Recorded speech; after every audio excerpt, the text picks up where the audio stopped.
This video is very important because we are about to dive into who God is. The reason why it's so important for you to know who God is because if you don't, you will misunderstand the Bible, you will misunderstand Him, and you will misunderstand yourself. I speak Jesus.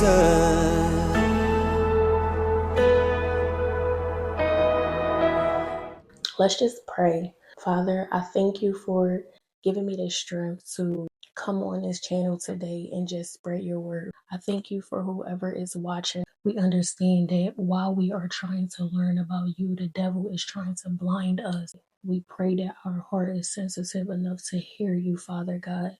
Amen. I hope y'all have your Bible, highlight tour, notebooks. First things first, God is eternal. Okay, I want y'all to turn your Bibles to Psalms 90, and we're going to be looking at verse 1 and 2. It reads, Lord, through all the generations, you have been our home.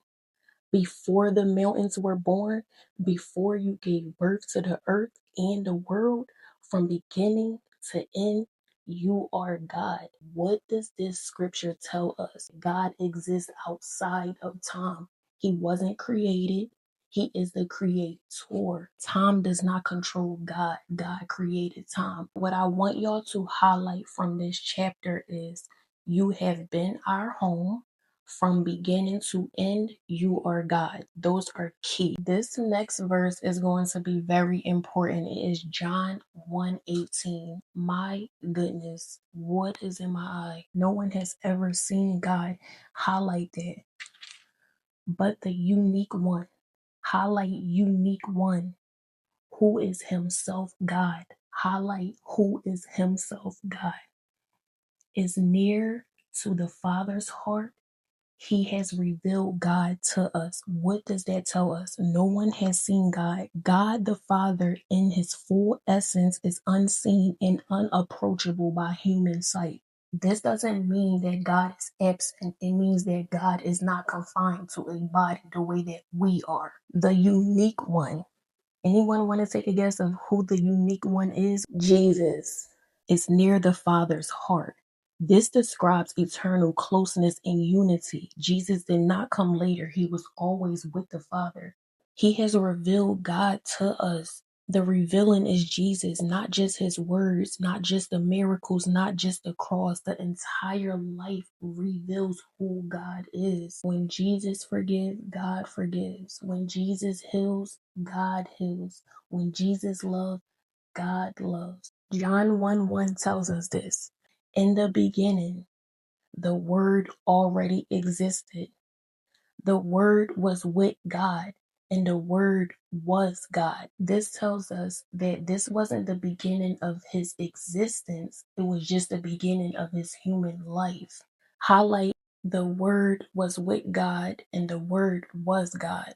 If you imagine this, he spoke words to show us how we should pray, how we should live. If Jesus was always with God, how was he born? If you go to Philippians chapter 2, verse 6 to 8, it tells us, though he was God, he did not think of equality with God as something to cling to. Instead, he gave up divine privileges. He took the humble position of a slave and was born as a human being. Why did he need to be born at all? Because God simply cannot die, but humans can. I want y'all to highlight, though he was God, gave up his divine privileges and humbled himself, was born as a human being. God didn't stop being God when he came down as Jesus. A fun fact, this is the only faith where God comes down to us personally. The Holy Spirit, where truth become real. In Genesis 2:7, then the Lord God formed the man from the dust of the ground. He breathed the breath of life into the man's nostrils, and the man became a living person. Highlight, formed the man from dust, breathed the breath of life into the man's nostril, and became a living person. The same God who breathed life into Adam breathes new life into believers through the Holy Spirit. Why the nostrils? Because nostrils are where breath enters. Breath equal life. God didn't just say Adam lived. He showed how life entered his body. What was God communicating? Life comes directly from God. This wasn't distant creation. This was relational creation. And this tells us that humans were created for closeness with God, not separation. Let's bring this all together. We talked about the Father, we talked about the Son, and we talked about the Holy Spirit. What is this? You may have heard of it, and it is the Trinity. The Father, the Son, and the Holy Spirit, one source.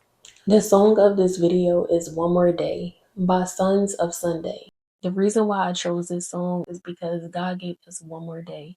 When you wake up in the morning, just know there's purpose for you. Next week, we are getting into why the Bible is true. Welcome to Jesus Glow on Me.